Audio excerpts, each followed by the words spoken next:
25 হবে কথা বলি না, তবে রাসূল সাল্লাল্লাহু আলাইহি ওয়াসাল্লাম বলছেন ইন্না মিন আসরাতি শাহ, কিয়ামতের লক্ষণ বিদ্যা উঠে যাবে। সবাই মিলে টিভি দেখছে, তার নাম বিদ্যা নয়। প্যান্টে টাকানোর নিচে আছে, তার নাম বিদ্যা নয়। দাড়ি চাঁচা আছে, তার নাম বিদ্যা নয়। হাতে সিগারেট আছে, তার নাম বিদ্যা নয়। দলীয় তারপর দেখে জমি দখল করেছে, তার নাম বিদ্যা নয়। মানুষকে অপমান করে তাকে বাড়ি ঘর থেকে বের করে দিয়েছে, তার নাম বিদ্যা নয়। ক্ষমতা দেখে মিথ্যা সাক্ষী দিয়ে ওকে জেলে দিয়েছে, তার নাম বিদ্যা নয়। নগ্ন পোশাক পরে জাতিকে পাপী করেছে মহিলা, তার নাম বিদ্যা নয়। যেদিন বিদ্যা উঠে যাবে বুঝতে হবে এটা কিয়ামতের লক্ষণ। 2 ওয়াইনতুল জাহাল, মূর্খতা যখন বর্ষণ হবে। আরে মূর্খতা বর্ষণ হবে, বর্ষণ তো হয় বৃষ্টি। মুহাম্মদ সাল্লাল্লাহু আলাইহি ওয়াসাল্লাম বলছেন মূর্খতা বর্ষণ হবে। 3 কয়েকশো সাইবুল খামরে, মদ পান যখন বেশি হয়ে যাবে তখন বুঝতে হবে এটা কিয়ামতের লক্ষণ। 100 জেনা যখন বেশি হয়ে যাবে তখন বুঝতে হবে এটা কিয়ামতের লক্ষণ। ওয়াকিলার রিজাল, পুরুষ কমে যাবে তখন বুঝতে হবে এটা কিয়ামতের লক্ষণ। 6 মহিলা বেশি হয়ে যাবে তখন বুঝতে হবে এটা কিয়ামতের লক্ষণ। আল্লাহ নবী বলছেন একজন পুরুষের অধীনে থাকবে 50 জন নারী, একজন পুরুষের অধীনে 50 জন নারী থাকবে। আল্লাহ রাসূল এই কথা বলেননি, বলেছেন একজন পুরুষের অধীনে 100,000 নারী থাকবে। এইখানে বসে আছে এমন কতগুলো যুবক যার 100 নারীর সাথে জেনার সম্পর্ক আছে, এখানে বসে আছে। দেখো যুবক, আমি তোমাকে বলেছি আস্তাগফিরুল্লাহ ওয়া আতুবু ইলাইহি বলে উঠো, আস্তাগফিরুল্লাহ ওয়া আতুবু ইলাইহি বলে উঠো। আর এদেশের সামাজিক গতি অনুযায়ী কানে হাত দিয়ে বলো আস্তাগফিরুল্লাহ ওয়া আতুবু ইলাইহি, আমি তোমার দরবারে ক্ষমা পেতে চাই, তোমার কাছে ফিরে যেতে চাই। জিন্দেগিতে আমি এই কোনোদিন মেয়ের সাথে কথা বলবো না, ওর নাম্বারটা আমি মোবাইল থেকে ডিলিট মিটিয়ে দিলাম। আল্লাহ ওর নাম্বারটা আমার অন্তর থেকে এভাবে করে দাও যেভাবে মারিয়াম বলেছিল কুনতু নাসিয়াম মানসিয়া। মারিয়াম বলেছিলেন যে আল্লাহ আমি হয়ে যেতে চাই নাসিয়াম মানসিয়া, আমি কি দিয়ে জাতিকে ছেলে বুঝাবো? যদি জিবরাইল এসে আমাকে বললো যে আল্লাহকে বললাম তোমার একটা সন্তান হবে, তখন আমি মারিয়াম বললাম লাম ইয়ামসাসনি বাশারুন ওয়া লাম আকু বাগিয়া, আরে আমার বিবাহ হয়নি, আমি জেনাও করিনি, আমার সন্তান হবে কিভাবে? আমার বিবাহ হয়নি, আমি জেনাও করিনি, আমার সন্তান হবে কিভাবে? আমার বিবাহ হয়নি, আমি জেনাও করিনি, আমার সন্তান হবে কিভাবে? তখন জিবরাইল আমাকে বললেন তোমার প্রতিপালক বলছে এইটা সহজ। আরে বাপ ছাড়াই মা ছাড়াই আমি মানুষ তৈরি করতে পারি, সেটা হলো আদম। আর তুমি তো মা ছই, বাপ মা ছাড়াই পারি, আমি তো মা দিয়ে পারি না, মা দিয়ে আমি পারি। দেখো তোমার সন্তান নিয়ে আসলাম ঈশা। তখন তিনি এটা বুঝলেন বটে, কিন্তু মেনে নিতে পারছেন না। বলছেন জাতি আমাকে বলবে ছেলে পেয়েছো কোথায়, কার সাথে চেনা করলে, ছেলে কোথায় পেলে তুমি, কার সাথে চেনা করলে, আমি কি দিয়ে বুঝাবো? কোনতো নাসিয়া মানসিয়া, আমি হয়ে যেতাম নাসিয়া মানসিয়া। পৃথিবীর কেউ না জানতো মারিয়াম কেটা, পৃথিবীর কেউ না জানতো মারিয়াম কেটা। মানুষের অন্তর থেকে মুছে যেত মারিয়ামের নাম, মারিয়ামের নাম কেউ উচ্চারণ করতো না। আমি এরকম হয়ে যেতে চাই, আমি চাচ্ছি যুবক মেয়ের নাম্বারটা তোমার কাছে হয়ে যাক নাসিয়া মানসিয়া। একটা মেয়ের সাথে আমি কথা বলতাম, সেটা যেন কে, সেটা নেই, পৃথিবীতে কেউ নেই যার সাথে আমি কথা বলতাম। আজ থেকে না তুমি কোনো মেয়ের সাথে কথা বলো না, মোবাইল থেকে দূর করে দাও। উপস্থিত বৈঠকের মেয়ে তোমাকে বলছি তোমার স্বভাব পরিবর্তন করো। এইভাবে মিঠে মিঠে করে কথা বলে যুবককে নষ্ট করো না, জাহান্নামের দিকে ঠেলে দিও না। তোমার মোবাইলে যত নাম্বার আছে যুবকের সাথে কথা বলার সব মিটিয়ে দাও। উপস্থিত দিনী বোন আপনাকে বলছি, আপনার স্বামী যখন থাকে না তখন আর একজনের সাথে মোবাইলে গল্প করেন, আপনি আবার বোরখা পরে থাকেন। আপনার স্বামী যখন থাকে না তখন আপনি আরেকজনের সাথে কথা বলেন, আপনি বোরকা পরে থাকেন। আপনাকে আমি বোরকা বলে কষ্ট দিইনি, বরং আপনি বোরকা পরে থাকেন। ওই মেয়েটাকে ঘৃণা করছি যে মেয়েটা বলছে আরে ওরা বোরকা পরে চেনার কথা বলে। আচ্ছা ওরা বোরকা পরে চেনার কথা বলছে, তো তুমি ল্যাংটা হয়ে থেকে তুমি কি করছো? এটা তোমার কি? তুমি গোটাটাই তো চেনা। আল্লাহ রাসূল বলছেন আল মারাতু আওরাতুন, মহিলা হচ্ছে ঢেকে রাখার বস্তু, মহিলা হচ্ছে ঢেকে রাখার বস্তু, ওকে ঢেকে রাখতে হবে। যা খারাজাত ইস্তাসরা শয়তান, যখন বাড়ি থেকে বের হয় শয়তান তাকে খেপিয়ে তোলে, শয়তান তখন তাকে খেপিয়ে তোলে, যার জন্য ওকে ঢেকে রাখতে হবে। রাসূল সাল্লাল্লাহু আলাইহি ওয়াসাল্লাম বলছেন যেটা চাঁপাইনবাবগঞ্জে চলে, এটা কোন থানা? মান্দা থানা, নওগাঁ জেলা, বৃহত্তর রাজশাহীর অন্তর্ভুক্ত। তবে চাঁপাইনবাবগঞ্জের মতো নাও হতে পারে। চাঁপাইনবাবগঞ্জে বিবাহ লাগলে থুবড়া হয়, মানে মেয়েরা গীত গায়, তো গায়ে হলুদ দেয়। তো আল্লাহ রাসূল বলছেন লা তুবাশিরুল মারাতাল মারাতা, একজন মহিলা আর একজন মহিলার গায়ে হাত লাগাতে পারবে না, একজন মহিলা আর একজন মহিলার গায়ে হাত লাগাতে পারবে না। কেন? যদি হাত লাগাই তাহলে তার শরীরটা নরম না শক্ত বুঝতে পারবে। নরম শক্ত বুঝতে পারলে তখন তার স্বামীকে বলবে যে খালেদার শরীরটা এমন নরম, তখন তার স্বামী তাকে অন্তরের চোখে দেখবে। এই জন্য হাত লাগানো নিষেধ। স্বামী যেন আর একটা মহিলাকে অন্তরের চোখে দেখতে না পারে, তাহলে আপনার অবস্থা কি? আমি ধর্ম কি দিয়ে বুঝাই? আমি কি ভুল বুঝছি? হাদিস তো বুখারী মুসলিম। আমি জাতিকে শরীয়ত কি দিয়ে বুঝাই? আমি কি ভুল বুঝছি? ভুল বুঝিনি। সম্মানিত দিনী ভাই বোন, এটাই ঠিক। আপনাকে এটা গ্রহণ করতে হবে, এই কথাই ঠিক। আপনাকে এটা গ্রহণ করতে হবে, এই কথাই ঠিক। রাসূল সাল্লাল্লাহু আলাইহি ওয়াসাল্লাম বলছেন, ইন্নাল মারাতা তুদখিলু ফি সূরাতি শাইতান ওয়া তুদখিলু ফি সূরাতি শাইতান। মহিলারা শয়তানের বেশ ধরে আসে, শয়তানের বেশ ধরে যায়। মহিলারা শয়তানের বেশ ধরে আসে, শয়তানের বেশ ধরে যায়। তো আল্লাহর নবী কি খাদিজাকে শয়তান বললেন? তা তো বললেন। আল্লাহ নবী আয়েশাকে শয়তান বললেন? জি না। এক মিনিট, এই চলে এমন ভাবে চুপচাপ বসে থাকবে পাখি যেন মনে করে পাথর। আপনারা আমার দিনী ভাই বোন যারা আমাকে দেখতে পাচ্ছেন ভালো কথা, যারা দেখতে পাচ্ছেন না এক পায়ে দাঁড়িয়ে থাকবেন, দয়া করে আমাকে কোনো কাজ দেখাবেন না। এখন আপনি চা খাওয়ার মতো সেখানে যাবেন না, আমার খুব কষ্ট হয়, তখন আপনাকে আমি মনে করি এটা খুব জঘন্য। আমি তো কোনো কেসা কাহিনী বলতে আসি, আপনাকে আমি বলছি 90 সাল থেকে এখন পর্যন্ত কোনোদিন কেসা কাহিনী বলি। আপনাকে যখন বলছি আমি 90 সাল থেকে এখন পর্যন্ত কোনোদিন অপ্রয়োজনীয় বাক্য বলি। আপনি এটাকে সাথে এসেছেন ভালো কথা, ভালোবাসাটা ভালো হয়ে থাক, এটা আমি চাচ্ছি। আমি কিসা কাহিনী বলি না, আমি কোনো কথা বলি না। সম্মানিত দিনী ভাই বোন, আপনাকে আমি এই অংশটুকু জরুরিভাবে এইভাবে দেখাতে চাচ্ছি যে রাসূল সাল্লাল্লাহু আলাইহি সাল্লাম বললেন যে মহিলারা শয়তানের বেশ ধরে আসে, শয়তানের বেশ ধরে যায়। তাহলে সবাই কি শয়তান? জি না। এক মিনিট দেখেন আপনি, এই মেয়ে কথা বলছো কেন? তোমাকেই তো বলছি, কথা বলছো কেন? তুমি একটু স্মরণ করছো না? মুখ বন্ধ করো। উপস্থিত দিনী মুসলিম বোন, আপনাকে অনুরোধ করছি আপনি মুখ বন্ধ রাখেন। আর একজন যদি আপনার গায়ের উপর দিয়ে চলে যায়, তবু আপনি মুখ খুলবেন না, চুপচাপ থাকেন। আর এই যে কতগুলি মেয়ে এসেছিল ঢং ঢং করে চলে গেছে, এটা আপনার স্ত্রী, আপনি বলে নিয়ে আসেননি যে আপনারা এক সাইড আসছেন, চুপচাপ বসে থাকবা, মুখ খুলবে না, আমাকে অপমান করবে। যেমন ইব্রাহিম আলাইহিস সালাম বললেন যে দেখো তুমি আমাকে মিথ্যা প্রমাণ করো না। তুমি যদি বলো যে এটা আমার স্বামী, তাহলে আমি কি হয়ে যাব? আমি মিথ্যুক হয়ে যাব। তুমি আমাকে মিথ্যুক প্রমাণ করো না। আপনি আপনার স্ত্রীকে বলে নিয়ে আসেন, দেখো আমরা কিন্তু আব্দুল্লাহ এক সাহেবের বক্তব্য শুনতে যাচ্ছি, তুমি আমাকে যেন খাটো করো না। কারোর সাথে গল্প করবেন, মুখখান বন্ধ রাখো ঘন্টা খানিক। আর এই যে রেখে গেলাম, এখানেই থেকে যাওয়া, আয়েশা রাদিয়াল্লাহু তাআলা আনহার মতো থেকে যাওয়া। আব্দুল্লাহ সাহেব এটা কি বললেন যে আয়েশার মতো থেকে যাবেন, মানে এটা কি? ও এটা হলো এই যে আয়েশা রাদিয়াল্লাহু তাআলা আনহা তারা হাওদা উটের উপরে যে বসার জিনিসটা থাকে, সেইটাখান থেকে বের হয়ে পেশাব পায়খানায় গেছিলেন। পেশাব পায়খানা থেকে এসে ওটাতে বসবেন, এখানে গলায় হাত দিয়ে দিচ্ছেন, হাড়টা নাই, আরে হাড়টা কোথায় পড়েছেন, হাড়টা কোথায় পড়েছেন? তো যেখানে পেশাব পায়খানা করতে গেছিলেন সেখানে গেছেন, সেখানে গিয়ে এসে দেখছেন লোকজন নাই, সবাই চলে গেছে। ওনার ওই উটের উপরের হাওদাটা মানুষের উটের উপরে তুলে দিয়েছে, কিন্তু ওরা খেয়াল করেনি যে আয়েশা ভিতরে আছে কিনা। তা আয়েশা রাদিয়াল্লাহু তাআলা বলছেন, আমরা তখন তো কম বয়সের মহিলা, তো আমার গায়ে তেমন শক্তি ছিল না, গোস্ত ছিল না, আমি খুব হালকা পাতলা ছিলাম। ওরা বুঝতে পারেনি, ওরা হাওদাটা উঠিয়ে উটের উপরে দিয়ে দিয়েছে, কিন্তু আমি যে ওর ভিতরে নেই ওটা ওরা বুঝতে পারিনি। তো আমি এখন তো কেউ নাই, বেকায়দাই পড়ে গেলাম। তো আমি এখানে থেকে গেলাম, কোথাও গেলাম কেন? যখন হাওদাতে দেখবে যে আমি নেই, তখন মোহাম্মদ কোথায় খুঁজবে? তাহলে এখানে বসে থাকি, খুঁজতে খুঁজতে আগে এখানে আসবে, আমাকে পেয়ে নেবে। তো আপনি আপনার স্ত্রীকে বলে দিবেন যে তুমি এখানে থাকো, সব চলে গেলে তুমি যাবো না, আমি এসে তোমাকে নিয়ে যাবো। কথা বুঝাতে পারি? তারপরে এখানে দুটা কথা আছে, ওটা একটু বলে শেষ করেন তো। ঘটনাটা কি? ঘটনাটা অনেক বড় ইফকের হাদিস, লম্বা হাদিস, অত বড় ঘটনা এখানে বলা যাবে না। দেখুন সকাল হয়ে গেছে, তো একজন লোককে রেখে দেওয়া হয়, এই শোনো সাফরের মহত্তাল, সকাল যখন হবে তখন দেখিও কারো ব্যাগ বোকটা কিছু পড়ে আছে নাকি, তুমি এখানে থাকো। দেখুন সাফরের মহত্তাল কি ব্যাপারটা কি, তখন উনি বুঝেছেন যে আয়েশা ব্যাপারটা কি। তখন উনি বলছেন, ইস্তারজা ইন্না লিল্লাহি ওয়া ইন্না ইলাইহি রাজিউন। দুর্ঘটনা, ঘটনা কি, ব্যাপারটা কি? আয়েশা কেন এখানে? ইস্তারজা ইন্না লিল্লাহি ওয়া ইন্না ইলাইহি রাজিউন। আয়েশা রাদিয়াল্লাহু আনহা বলছেন, আল্লাহর কসম, আমি সাফরের মুআত্তালের মুখ থেকে এই শব্দ ছাড়া আর কিছু শুনিনি। তারপরে তিনি উটটা আমার কাছে নিয়ে আসলেন, উটটা বসালেন, আমি উপরে উঠে গেলাম। এবার সাফওয়ান উটটা ধরে নিয়ে যেতে লাগলেন যেখানে আল্লাহর নবী আছে। তখন মুনাফিকরা দেখে বলল, ঘটনা কি রে? আয়েশার সাথে কার প্রেম হয়েছে? এইটা হলো ইফকের ঘটনা। মুনাফিক খুব কঠিন জিনিস। মুহাম্মদ সাল্লাল্লাহু আলাইহি ওয়াসাল্লামের পরিবারে গায়ে হাত দিতে ওরা ছাড় দেয়। মুনাফিক খুব কঠিন জিনিস। মুনাফিক দেখলে আমার খুব কষ্ট হয়।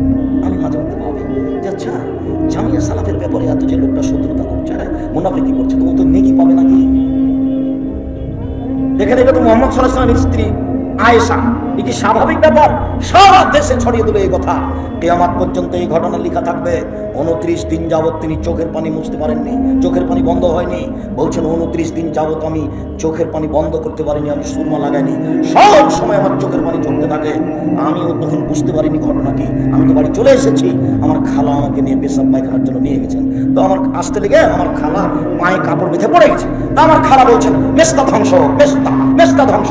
যারা বদনাম করেছে তার মধ্যে মেস্তা একজন। তখন আমি বলছিলাম, খালা ছি ছি ছি ছি, খালা এ কথা বললেন কেন? আরে মেসটা হচ্ছে বাতি সাহাবী, বদরের যুদ্ধে উপস্থিত ছিলেন, তার আগের পিছের সব পাপ ক্ষমা, ওরা অনেক বড় মানুষ, আপনি কেন বদনাম করলেন? তখন তার খালা বলছে, এই জানিস কি ঘটনা? তুই জানিস কি ঘটনা?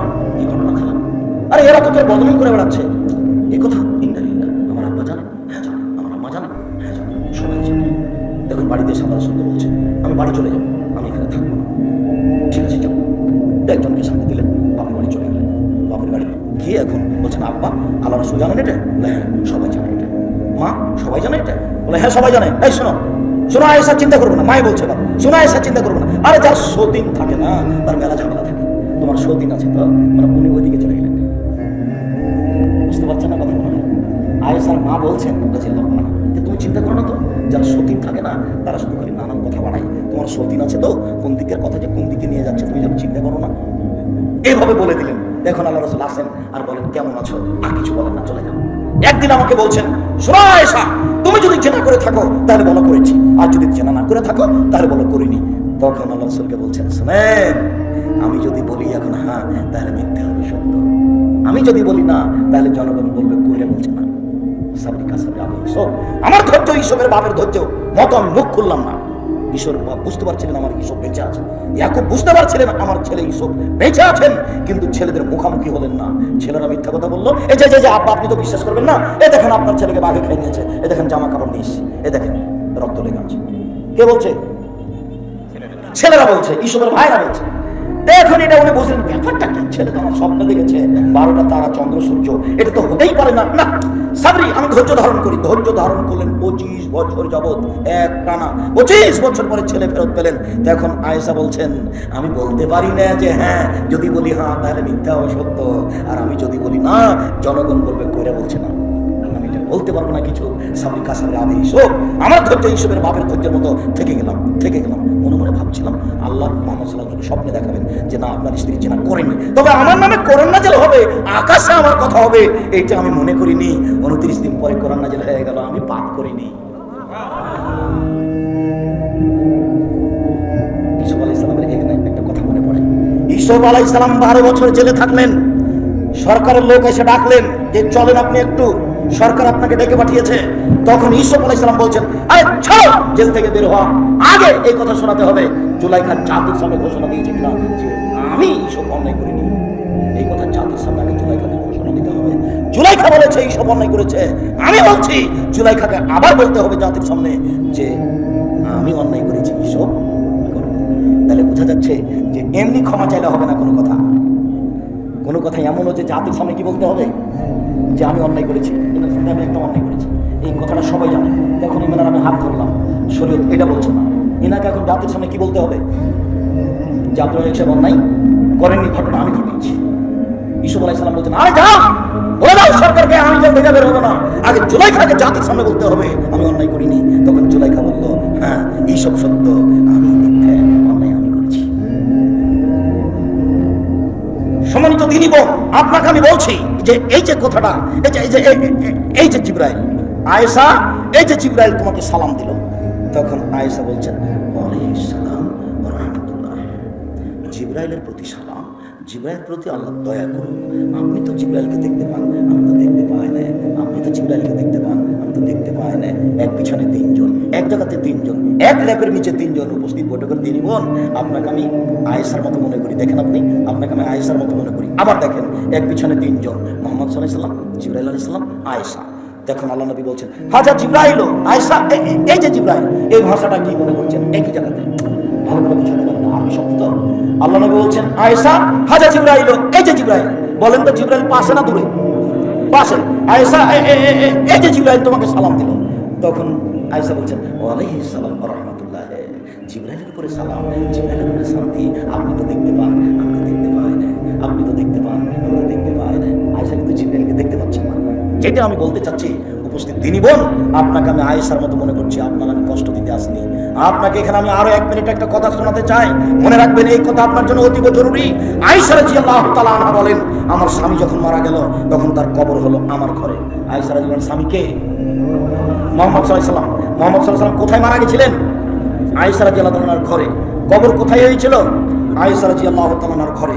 এবার উনি যেতেন ঘর দেখতে, কবর দেখতে, তো মাথায় কবর দিতেন না, বলতেন এটা আমার স্বামীর কবর। কয়েকদিন পরে পিতা মারা গেলেন, তো পিতারও কবর হলো ওখানে, তখন তিনি মাথায় কাপড় না দিয়ে যেতেন, বলতেন এটা আমার স্বামীর কবর, এটা আমার বাপের কবর, এটা আমার স্বামীর কবর, এটা আমার বাপের কবর। কয়েকদিন পরে ওখানে কবর হলো উমর রাদিয়াল্লাহু তাআলা। তখন আয়েশা বলছেন আমি আর মাথায় কাপড় না দিয়ে ওখানে যাই না, আমি কবরকে লজ্জা করি। আয়েশা কাকে লজ্জা করে?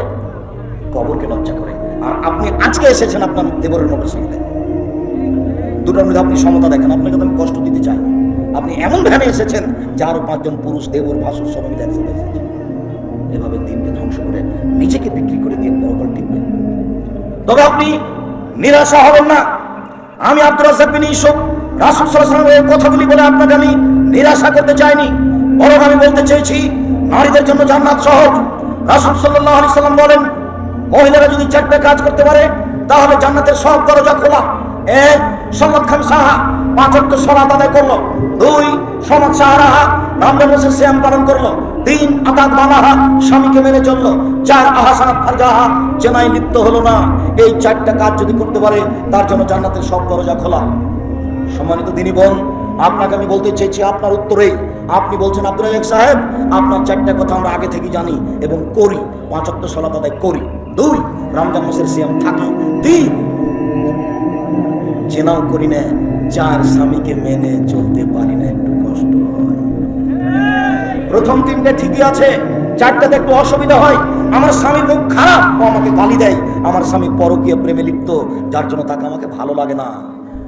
আপনি আমার দিনী বোন, আপনার কথাই সত্য, কিন্তু এর সাথে থাকতে হলে মেনেই নিতে হবে, তিতা লাগলেও মিঠা লাগবে। এর সাথে থাকতে হলে মেনেই নিতে হবে, তিতা লাগলেও মিঠা লাগলেও, নইলে ফলাফল জাহান্নাম হবে। আপনি এর সাথে সংসার ত্যাগ করতে পারেন, কোনো সমস্যা নেই। স্বামী যখন স্ত্রীকে তালাক দিতে পারে, স্ত্রী তখন নিজে নিজে খোলা তালাক নিতে পারে, ওর নাম খোলা। যদি স্বামী তালাক দেয় তাহলে আরেকজনের সাথে বিবাহ বসতে সময় লাগবে 3 মাস। আর যদি মহিলা নিজে নিজে স্বামীর কাছে তালাক নিয়ে নেয় তাহলে তাকে আরেক জায়গাতে বিবাহ বসতে সময় লাগবে 1 মাস। বুঝতে পারলেন না? স্বামী যদি তালাক দেয় তাহলে মহিলাকে আরেক জায়গাতে বিবাহ বসতে কতদিন সময় লাগবে? 3 মাস।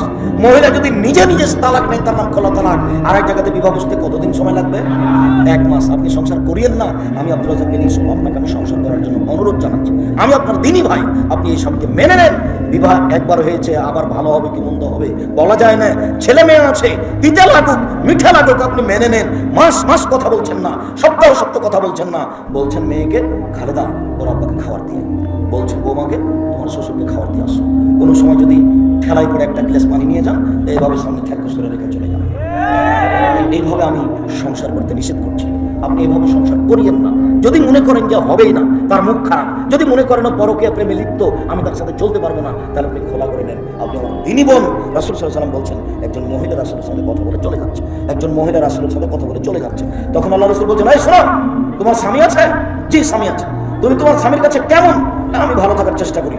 ভালো থাকার চেষ্টা করো মানে কি বল? জান্নাত তো না রোকা, সে তো তোমার জাহান্নাম, সে তো তোমার জান্নাত। তোমার স্বামী তোমার জাহান্নাম, তোমার স্বামী তোমার জান্নাত, তোমার স্বামী তোমার জাহান্নাম, তোমার স্বামী তোমার জান্নাত। আপনি আমার দিনী বোন, আপনাকে আমি খাটো করিনি। আপনি স্বামীকে মেনেই চলেন, যতই খারাপ হোক ভালো হবে। যদি চলতেই না পারেন তাহলে ঝুলন্ত অবস্থায় থাকতে হবে না। 4টা কাজ করলে আপনার জন্য জান্নাতের সব দরজা খোলা। 1. 5 ওয়াক্ত সালাত। 2. রমজান মাসের সিয়াম। 3. স্বামীকে মেনে চলা। 4. জেনায় লিপ্ত না হওয়া। আব্দুর রাজ্জাক সাহেব আমার তো একদিন জেনা ঘটেই গেছে। তুমি বলছো যুবক যে আজকে তো মোবাইল থেকে আমি নাম্বার মিটিয়ে দিলাম, তো আমার তো কিছু জেনা হয়ে গেছে। তোমার সাথে আমার 4টা কথা থাকলো। 1. তুমি যদি আজ থেকে জেনা বন্ধ করতে পারো, আর কোনোদিন মোবাইলে তার সাথে গল্প না করো, তাহলে পৃথিবীর যে কোনো বিপদ থেকে বেঁচে যাবে। তুমি আজকে বন্ধ করে দেখো, আর কোনোদিন নয়। যদি মোবাইলে রাতে হাত চলে যায় তাহলে তুমি লাভকে উঠে যেতে ছি ছি ছি, কিন্তু শয়তান চলে এসেছে। ওর অনেক ক্ষমতা, শয়তানের অনেক ক্ষমতা। যখন শয়তানকে আল্লাহ বললেন সব, শয়তানের রাজু সব বিতাড়িত, এখান থেকে সরে যাও, সরে যাও, তখন শয়তান বলছে সরে যাব ঠিক, কিয়ামত পর্যন্ত বেঁচে থাকার সুযোগ দিতে হবে। ঠিক আছে, কিয়ামত পর্যন্ত বেঁচে থাকার সুযোগ দিয়ে দিলাম। আচ্ছা ঠিক আছে, এবার আদমের ছেলে মেয়ে কিভাবে জান্নাতে যায় তার দেখে ছেড়ে দেবো। তোমার সম্মানের কসম, তোমার মর্যাদার কসম, তোমার ইজ্জতের কসম, আমি যাবো জাহান্নামে, আর আদমের ছেলে মেয়ে জান্নাতে যাবে, এটা আমি মেনে নিব, ওকে জাহান্নামে নিয়ে গিয়ে ছাড়বো। তখন আল্লাহ বলছেন, শয়তান শুনে না, আদমের ছেলে মেয়ে যতবার পাপ করে আমার কাছে ক্ষমা চাইবে ততবার আমি ক্ষমা করে দিব। তুমি করো এইটা, আমি করবো এইটা, তুমি করো এইটা। কতবার বললাম আপনাকে, আল্লাহ রাসূল বলছেন, হাদিসে কুদসি আল্লাহ বলছেন, লাউ বালাগাত যুনুবুকানের সময়ে, আদমের ছেলে মেয়ের যদি পাপ বেশি হতে হতে আকাশে লেগে যায়, আকাশ পরিমাণ পাপ, তারপরে বলে আল্লাহ ভুল হয়েছে, আল্লাহ আমার ভুল হয়েছে, আস্তাগফিরুল্লাহ ওয়া আতুবু ইলাইহি, এই কথা যদি বলে, গাফারতু লাক, আমি তোমাকে ক্ষমা করে দেবো, আদমের ছেলে মেয়েকে ক্ষমা করে দেবো। আল্লাহ বলি, আমি বড় করি না ও কত বড় পাপী, আমি বড় করি না ও কত বড় পাপী, আমি বড় করি না ও কত বড় পাপী, যা পাপ করেছে আমি সব ক্ষমা করে দিলাম। বিচারের মাঠে আল্লাহ আমাদের সামনে উপস্থিত হবেন, যার জন্য আপনাদেরকে আমি শিরক থেকে খুব সাবধান থাকতে বলি। বিচারের মাঠে আল্লাহ তাআলা আমাদের সামনে উপস্থিত হবেন, উপস্থিত হয়ে বলবেন, আপনার আদমের ছেলে মেয়ে শোনো, আজকে তোমরা উপস্থিত হয়েছ আকাশ জমিন পরিমাণ পাপ নিয়ে, পাপ আর পাপ, আমি ওই পরিমাণ ক্ষমা নিয়ে উপস্থিত হয়েছি। যদি শিরক না থাকে, তোমার যে পরিমাণ পাপ আমার সেই পরিমাণ ক্ষমা, তোমার যে পরিমাণ পাপ আমার সেই পরিমাণ ক্ষমা, তোমার যে পরিমাণ পাপ আমার সেই পরিমাণ ক্ষমা, তোমার পাপ যতটুকু আমার ক্ষমা ততটুকু, যদি তুমি শিরক না করে থাকো। নিরাশার কিছু নেই, যদি আপনি জেনা থেকে বাঁচতে পারেন তাহলে আপনি পৃথিবীর যে কোনো বিপদ থেকে বেঁচে যাবেন।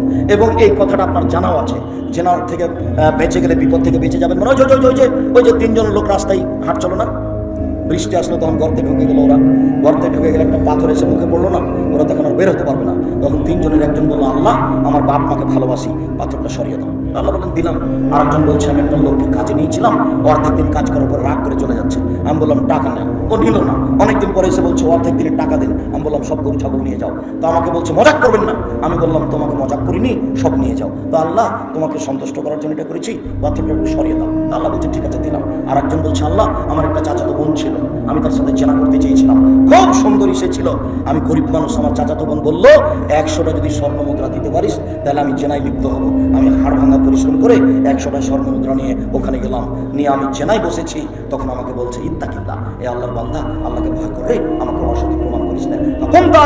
আমি ওখান থেকে উঠে গেছি, যদি সত্য করে তোমাকে সন্তুষ্ট করার জন্য এটা করে থাকি তাহলে তুমি মুখ থেকে পাথরটা সরিয়ে দাও। আল্লাহ বললেন দিলাম। তাহলে নিজেকে যদি আপনি অশ্লীল কাজ থেকে বাঁচাতে পারেন তাহলে যে কোনো বিপদ থেকে বেঁচে যাবেন, যে কোনো বিপদ থেকে। যদি নিজেকে অশ্লীল কাজ থেকে বাঁচাতে পারেন তাহলে বিচারের মাঠে 7 শ্রেণীর মানুষ বিশেষ সহায়তা থাকবে, তার মধ্যে আপনিও থাকবেন। অশ্লীল কাজ থেকে যদি আপনি নিজেকে বাঁচাতে পারেন, ওই যে ভুলে যাচ্ছেন কেন, 7 শ্রেণীর মানুষ বিশেষ সহায়তা থাকবে, তার 1 শ্রেণীর মানুষ দাথু এমরাতুন জাতা হাসাবিনা জামানিন, সুন্দরী মহিলা, বড় বংশের সম্ভ্রান্ত পরিবারের মেয়েটা বললো যে তুমি আমার সাথে জেনায় লিপ্ত হও, তখনও বললো ইন্নী আখাফুল্লাহ, আমি আল্লাহকে ভয় করি। কেউ যদি বলতে পারে আমি আল্লাহকে ভয় করি তাহলে ওই বিচারের মাঠে বিশেষ ছায়া তলে থাকবে। 2, 3 সম্মানিত দিনী ভাই বোন, আল্লাহ তাআলা বলছেন পুরুষ নারী যদি অশ্লীল কাজকে বন্ধ করতে পারে আমি আল্লাহ তাকে জান্নাতুল মাওয়া দিয়ে দিলাম। জান্নাতুল মাওয়ার আশায় আপনি সময় কাটান, আপনার জন্য জান্নাতুল মাওয়া অপেক্ষা করছে, চিন্তা করবেন না। পাপ যা হয়েছে এর জন্য আস্তাগফিরুল্লাহ আস্তাগফিরুল্লাহ আল্লাযী লা ইলাহা ইল্লা হুয়াল হাইয়ুল কাইয়্যুম রব্বিগফিরলি ওয়া তুব আলাইয়া ইন্নাকা আনতাত তাওয়াবুর গাফুর। অন্যথায় সাইদুল ইস্তিগফার বলবেন, আল্লাহুম্মা আনতা রাব্বি লা ইলাহা ইল্লা আনতা খালাকতানি ওয়া আনা আবদুকা ওয়া আলা আহদিকা ওয়া আদিকা মাসতাতাতু আউযু বিকা মিন শাররি মা সানাতু আবুউ লাকা বিনিমাতিকা আলাইয়া ওয়া বিযামবি ফাগফিরলি ফাইন্নাহু লা ইয়াগফিরু যুনুবা ইল্লা আনতা। আরো আপনাকে একটা জরুরি কথা শোনাচ্ছি, যে রাতে 2 রাকাত সালাত আদায়ের জন্য উঠবেন, আকাশের দিকে লক্ষ্য করে বলবেন লা ইলাহা ইল্লাল্লাহু ওয়াহদাহু লা শারীকা লাহু লাহুল মুলকু ওয়া লাহুল হামদু ওয়া হুয়া আলা কুল্লি শাইইন কাদির ওয়া সুবহানাল্লাহি ওয়া আলহামদুলিল্লাহি ওয়া লা ইলাহা ইল্লাল্লাহু আকবার ওয়া লা হাওলা ওয়া লা কুওয়াতা ইল্লা বিল্লাহ রব্বিগফিরলি রব্বিগফিরলি। এই দোয়াটা যদি আপনি বলতে পারেন তাহলে আপনার সব পাপ ক্ষমা হয়ে গেছে। মনে নাই মনে হয়? মনে আছে? সম্মানিত দিনী ভাই বোন, আমি আপনাদেরকে আজকের আলোচনাতে একটু পরে এসেছি, যার কারণে আপনাকে আমি কষ্ট দিতে চাচ্ছি না। আপনার সাথে আমার জরুরি কয়েকটা কথা আছে। তার প্রথম কথাটা হবে এই যে এইখানে আজকের যে বৈঠকটা যে উদ্দেশ্যে করেছে কোনো মাদ্রাসাকে লক্ষ্য করে করেছে। অবশ্যই আপনারা হেফজ হলেও সেখানে কোরআন তেলাওয়াত হয়, কোরআন শিক্ষার ব্যবস্থা আছে, সম্ভবপর সেটাকে যথাযথভাবে দান খারাপ করে মূল্যায়ন করার চেষ্টা করবেন। 2, জামিয়া সালাতের জন্য দোয়া করবেন, খালি বলবেন আল্লাহ জামিয়া সালাতকে কবুল করুন। 3, 22-23 ডিসেম্বর আপনার রাজশাহীতে সম্মেলন, অবশ্যই যাবেন। দেশের বড় বড় আলেম ওলামা থাকবেন, বিষয়ভিত্তিক কথা বলবেন। 22-23 ডিসেম্বর, আর মার্চের 2-3 হলো আপনার রূপগঞ্জ নারায়ণগঞ্জ, আর 3রা ফেব্রুয়ারি হলো দিনাজপুর। এরপরের যেটা কথা সেটা হলো এই যে বক্তব্য দিয়ে আমরা শেষ করি না, বই পুস্তক আমাদের সাথে আছে, সব সময় বই পুস্তক সাথে থাকে। কে বড় লাভবান, কে বড় ক্ষতিগ্রস্ত, আদর্শ নারী, আদর্শ পরিবার, বক্তা শ্রোতার পরিচয়, তাফসির মিথ্যা হতে পারে, সব বইগুলি আছে। তাওসিহুল কোরআন, ব্যতিক্রম তাফসির, আব্দুল্লাহর বই ব্যতিক্রম, এই বইগুলি আমি আপনাদেরকে সংগ্রহ করার জন্য অনুরোধ জানাচ্ছি। সম্মানিত দিনী ভাই বোন, আপনারা দূর দূরান্ত থেকে হাজারো লাখো মানুষ উপস্থিত হয়েছেন, আমি আপনাদের জন্য আন্তরিকভাবে দোয়া করি, আল্লাহ আপনাদেরকে হেফাজতে রাখুন। আমাদের যে আলোচনা সতর্কবাণী সে অনুযায়ী আল্লাহ চলার তৌফিক দান করুন, আল্লাহুম্মা আমিন। সম্মানিত দিনী ভাই বোন, কয়েকটা জিজ্ঞাসা আপনাদের জানার ইচ্ছা, যে যেখানে আছেন বইগুলি সংগ্রহ করেন, আর আমি আপনাদের প্রশ্নের উত্তর দিই, সেগুলি শোনার চেষ্টা করুন। আমার 2টি